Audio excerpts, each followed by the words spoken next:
मुल्क में इहा हाणे लॻू थी ऐं असां ब्लैक ते ख़रीदारी गुफ़्तगू जारी रखूं था। असांखे महबूब बिरोही ठटे मां जॉइन कयो आहे 5 फुट साथी। महबूब ज़िले ठटे सुजावल में कमंद जाम पोखिबो हुयो हिकिड़े ज़माने में, हाणे त पोखी घटि थी आहे, पर पोइ बि हज़ारनि बल्कि लख खनि एकड़नि ते बीठल आहे कमंद। सूरत हाल छा आहे? कटाई शुरू थी आहे, मिलूं हलियूं, चिमनी ॿरी, छा थियो? जी ना साहब, ठटे ज़िले अंदरि ठटे सुजावल जेके लार्ज आहिनि ताईं अहम ज़िला आहिनि, उनमें हिन भेरे 1.5 लख एकड़ तक़रीबन कमंद जी पोखी थियल आहे।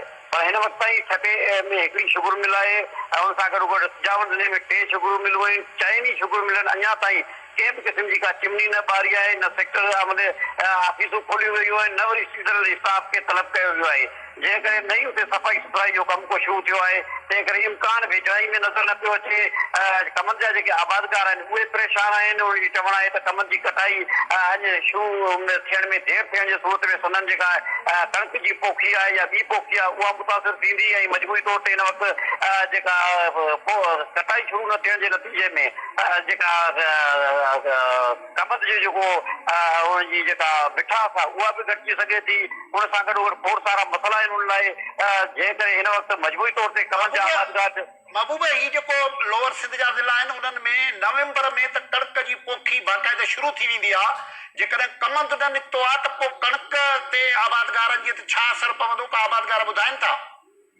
बिल्कुलु आबादगारनि सां नासाब ॻाल्हि ॿोल थी आहे। उन्हनि चवणु आहे त हिन वक़्तु छाकाणि सीज़न चेंज थी चुका आहिनि, हिन वक़्तु असां वटि ठटे सुजावल ज़िलनि अंदरि काफ़ी हंधनि ते आगाटी जेका ॿारनि जी जेका लापारा थिया आहिनि त उनखां पोइ कणिक जी पोखी हींअर ई शुरू थी वई आहे। यानी अक्टूबर जे आख़िरी महीने में, नवंबर में त मजबूरी तौर ते शुरूआत थी वेंदी आहे, पर अञा ताईं कमंद जे हवाले सां का कटाई वग़ैरह जी का तयारी न आहे, जंहिं करे उन्हनि खे इहो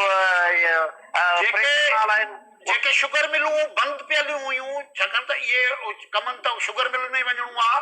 पोइ सीज़न में कुझु शुगर मिलूं ग़ालिबन 2 शुगर मिलूं त बंदि हुयूं इन पासे ॾे, उहे हिन भेरे बहाल थियनि थियूं। बिल्कुलु साहब, गुज़िरियल भेरे बि ठटे में जेका आहे लार्ज शुगर मिल जेका ठटे गारे में क़ाइमु आहे ऐं उन सां गॾु सुजावल में लार्ज शुगर मिल आहे। ठटे में जेका शाह उमरा जेका हाणे काज़ी अब्दुल्ला शाह जे नाले सां आहे, 2 जेके शुगर मिलूं आहिनि उहे गुज़िरियल साल बि शुरू न थी सघियूं, छाकाणि उन्हनि ते गुज़िरियल केतिरनि ई सालनि खां माण्हुनि जूं ड्यूज़ पेमेंट रहियल आहिनि। हिन भेरे बि उन्हनि जी ॿिन्ही मिलनि जी जेका का बि सरगर्मी नज़र न पई अचे, उतां जी इंतिज़ामिया अञा ताईं न पहुती आहे। अलाए के वासी आबादगार ॿुधाइनि था त उन्हनि ॿिन्ही मिलनि जी जेका आहे अॻूणी अदायगी न थियण जे करे हिन भेरे बि उन्हनि जे तरफ़ां जेका आहे कमनि जी पीड़ाई शुरू महिरबानी। रज़ा मोहम्मद महबूब बिरोही ज़िक्र पे कयो त रहतून जो मसलो बि मौजूदु आहे।